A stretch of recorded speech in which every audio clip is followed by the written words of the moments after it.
Hello, hope all of you are doing fine. This is the second part of the videos where we are talking about the multi-site clustering architecture, correct? Now, in the previous video, we talked about the basic architecture of the multi-site clustering, and also we talked about in very detail about site replication factor, correct?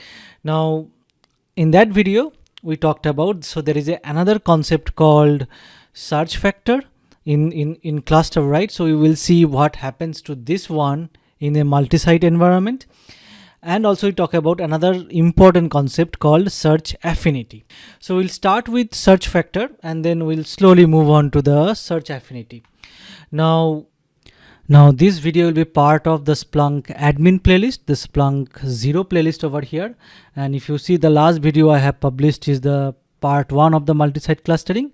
So this will be the part 2 over here. When we talked about the indexer clustering, so in a normal cluster, so there is a concept called search factor, right? So it basically tells us, like, among those copies, how many copies will be searchable. Among those bucket copies, how many bucket copies will be searchable. Now for multi-site clustering, the search factor is getting replaced by the site search factor. So same as replication factor as well. So definition wise, we need to define it in the manager node. So same as replication factor. As we discussed in the replication factor, so we can basically control the number of searchable bucket copies across the entire cluster as well as site level as well. So this is also there for the replication factor. So there is no change. Even we can specify a replication policy based on like which site originates that particular bucket. So we talked about the origin stuff in replication factor, right? So that is also unchanged over here. So I'll not spend much time over here. So syntax wise, it is same as whatever we discussed in the search replication factor. So only thing is that this particular key name is changing over here, site search factor. Then we can give the origin values, each and every site level value, as well as total level values over here. And where basically in our replication factor, n was telling us the number of copies we have, and in this case for search site search factor, it will be the number of searchable copies. That will be the main difference between these two things, replication factor and the search factor, right? So rule wise, so whatever we discussed for the replication, site replication factor, like the number of searchable copies a particular site will get, or the required values for total, and to strategy like to distribute the reminder searchable buckets copies. So these are all same as whatever we discussed in the replication factor, right? We discussed like if we are have not explicitly provide the site label details, how Splunk will distribute for that particular site. We have discussed that one as well, right, in the previous video. So I will not go through that part. Let us try to understand the delta part where it is changing, okay, where rules are changing. So the first rule is all values of that site search factor must be less than or equals to the corresponding values of the site replication factor. Now if you think logically, this makes perfectly sense, right? So let's take an example. So let's say we have a 3-site cluster where my site replication factor is something like this one. So I have given the origin as 2, and I have explicitly given site 1 and site 2 values, and I have total. So I have not given anything for the site 3 values, correct? So now in my search factor, if you just think logically, I cannot give more than 2 for the origin, because what do you mean by this origin 2 in the search replication factor? That means how many bucket copies will be stored in the origin site, correct? So that means the origin site, let's say site 1 is the origin. So in that case, site 1 will get 2 copies of the bucket. Now in the site search factor, we are basically telling how many copies of those buckets will be searchable, right? So definitely it cannot be greater than the number of buckets, correct? So that is what this particular rule is telling me about. The next rule is, so let's say in our site search factor, if you provide a particular site value explicitly, it has to be explicitly defined in the site replication factor as well. But the vice versa is not true. Like if you have some sites which you have explicitly mentioned in the site replication factor, it does not need to be explicit in the site search factor.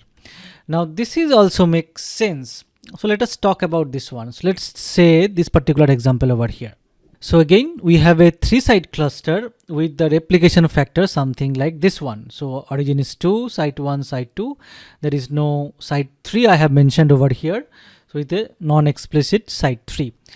Now I can specify a search factor something like this one. If you see site 2, it's already there explicitly in the replication factor.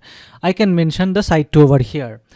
But I cannot mention site 3 over here. For example, this guy over here, site 3 equals to 1. Why? Because, so let's say, like if you remember in the previous video, we talked about a very important rule about when you did not mention a particular site explicitly in the replication factor, what Splunk will do, Splunk will basically try its best to distribute the remainder copy into other sites, right? Now it may happen that because of this total values and the number of sites we have, a particular site did not get any copy. Even we discussed this particular example as well in that video, right? So that means my site 3, because of this replication factor, my site 3 may not get any of the bucket copy. But in the site search factor, if I mention this one, that means, let's say because of this rule, somehow my site 3 is not getting any buckets. That means my number of buckets is 0. But if I mention in my site search factor, site 3 is 1. That means I am telling basically from the 0 buckets, 1 bucket will be searchable, which is definitely not true. So that's why this particular rule exists over here. If you mention a particular site in a site search factor explicitly, you have to mention it in the site replication factor as well. Okay. So next rule, this is very simple actually.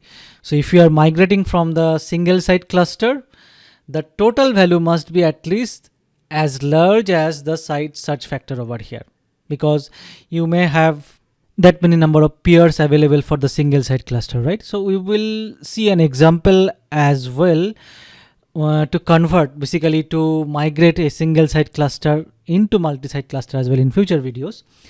Now let's go ahead with the next rule, is this one. For search affinity, you have to configure the site search factor so that you have at least one searchable copy on each site when you record a search affinity. Now it's a time we should talk about the search affinity. So let's talk about that one. So let's say I'll just go back to our initial example where we have 2 sites, one in London, another in Mumbai. Now I just remove couple of arrows over here so that I can make this particular diagram readable as much as possible, but still all those communications between the master node, all those searches are still there. Okay, so I just mentioned these connections between the peers and the forwarders over here. Now let us talk about search affinity. Now before that, let us try to see when you execute a search over here, let's say in any of these searches. So I'm just talking about a search of this particular site 1 over here. If I just try to run a search over here, what will happen? Where these searches will go?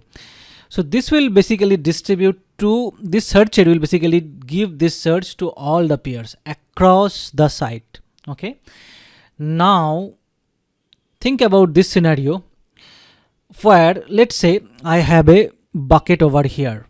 Okay, this particular bucket, let's say two buckets over here and one green color buckets over here in this particular sites I have. Okay, and in my search, let's say I just want to access these buckets only. Now these buckets will be available in the other sites as well, right? Because of this replication, these buckets will be available in the other sites as well over here. Now think about this particular scenario when I have a search which requires to access the buckets which are readily available in site 1. Now because this particular search is getting distributed to all the peers across the sites, it may happen that this particular site is actually fulfilling this request, because this particular site too also have these buckets over here, right? Now think about this one. This particular searchlet is residing on London, and this one is in Mumbai, it's in India. So there will be a very high network latency over here to execute that particular search. So the search may be slower, correct, over here. Instead of that, would not it be good if the searchlet can actually get the copy from the local site itself, its local site itself, right? So that is nothing but the search affinity. That means the searchlet knows which site it belongs to, so that it will basically try to access the data from this particular site itself, the buckets from this particular site itself. So when the search affinity is turned on, the searchlet always try to access the buckets locally stored. It will never go to the other peers, okay, other across the sites to fetch the buckets, so that the searches will run faster over here, correct? Now think about this scenario. Let's say it was running this particular search which requires a bucket which is basically stored in this particular peer. Now this peer is somehow went down. Now this peer will not be able to provide you this particular bucket, correct? So that means this particular site will be unstable at that particular moment, right? So in that case, your searches definitely will continue, but in that case it will continue from the site 2. So that means our site 2, in some of its sphere, these 2 buckets are still available because of this replication, correct? So that means the site 2 will then fulfill this particular request over here. Now think about this one. This particular bucket is also required to fulfill this particular search, right? Which is also present in site 2 as well in one of its peers, okay? Now when the search will run and this guy is down, so what will be happening is these 2 violet color buckets will be returned from the site 2, but this green color bucket, as it is locally available in another peer, it will be returned from this particular peer only. So this is what happens when you enable the search affinity. And whenever this particular member, we have fixed this one, it comes online, then again the searches, all searches, because whatever required buckets we need for this particular, for any search to execute, still available in our locally, right? So it will be delivered from the local itself. So that is the search affinity. Now think about this one. For the search affinity to work, you need to have the searchable copy in your site, correct? So this is important. So you need to, that's why include the search factor over here. Okay, that's why search factor is important. That's why the last rule, if you remember, we talked about to enable search affinity, you need to have this site search factor mentioned or basically configured in your server.conf. And the another thing is important needed over here is a searchlet itself. Now this is also important point. In a multi-site cluster, it may happen that for a particular site you do not install any kind of searchlet, because if you see it over here, like the whatever searchlet you have, the data will be the search will be distributed to all the peers over here, right? So that means the search can be executed from other sites as well. So the searchlet is not mandatory for a particular site, but if you want to enable the search affinity, you need to have a search head in your site as well, because the searchlet knows where to find the data. So this search affinity level details we will be configuring in our searchlet over there. Okay. Now whatever we discussed, the same thing true for any other searchlets in any other site as well. So now let's discuss when we turn off the site, basically the search affinity, what will happen. So our search will still be distributed to all the peers over here.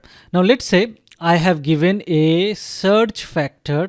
So basically the site search factor, something like this one, origin equals to 2, total equals to 3 over here. That means the origin site will get 2 copies of the bucket and the other site will get the other copy of the bucket. So let's say I have a yellow color bucket which is getting originated from the site 1. Okay, so So for the buckets, I just use separate color just to identify the buckets. Anyway, in real life scenario, we cannot color the Splunk buckets. Anyway, so so let's say this yellow color bucket is getting originated from the site 1. That means this forwarder is pushing some data to this guy, and that creates a bucket over here. Now, according to this particular configuration, this should get 2 copies. So let's say it is stored over here somewhere, and the third copy will be stored over here in the site 2, because to basically fulfill the total over here, correct? Similarly, let's say I have a green color bucket which is getting originated from site 2 over here, and as it is the originator site, so it will get 2 copies. So let's say it's getting stored somewhere over here like this, and the other copy will be getting stored over here in our site 1, correct? Now, whenever this search will be running and my search affinity is turned off, so what will be happening? Let's say my search requires these 3 buckets to access, correct? To access the buckets to get the results. So in that case, so basically we don't know what logic Splunk use to access the data, because it could be basically accessing any of these peers across the site to get the data over here. Okay, now just be informed that like this is our site search factor, correct? So that means these buckets we are talking about, these are all searchable buckets over here, correct? So sometimes these buckets are also called the primary bucket over here. So that means our search affinity, when it's turned off, so we do not know which peers it will basically access to give you the data. But when you turn on, so this particular search, it will only access the local copy over here. So that's the concept behind the search affinity. So now question arises, like in what scenario we should be turning off the search affinity over here. Now if you see, like I just changed the site 1 as Bengaluru over here and site 2 still in Mumbai. So that means we are talking about 2 sites which are very in close proximity, right? Within the same country. Now in that case, we can leverage the distribution over here, the power of more indexer over here, compared to the searches running on a particular set of peers in a particular site. We can use different peers from the different sites, right? But as we are talking about a very low latency one, that means the searches will not have any latency issues. In that case, the searches will be faster compared to like the London versus Mumbai example over there, correct? So in these scenarios, we can turn off the search affinity to get better computing power over here. So hopefully we got a fair idea about the site search factor as well as search affinity. From next video onwards, we will try to implement a multi-site cluster in our Google Cloud environment with all this details, so that it will be helpful when we will be going through those technical stuff. See you in next video.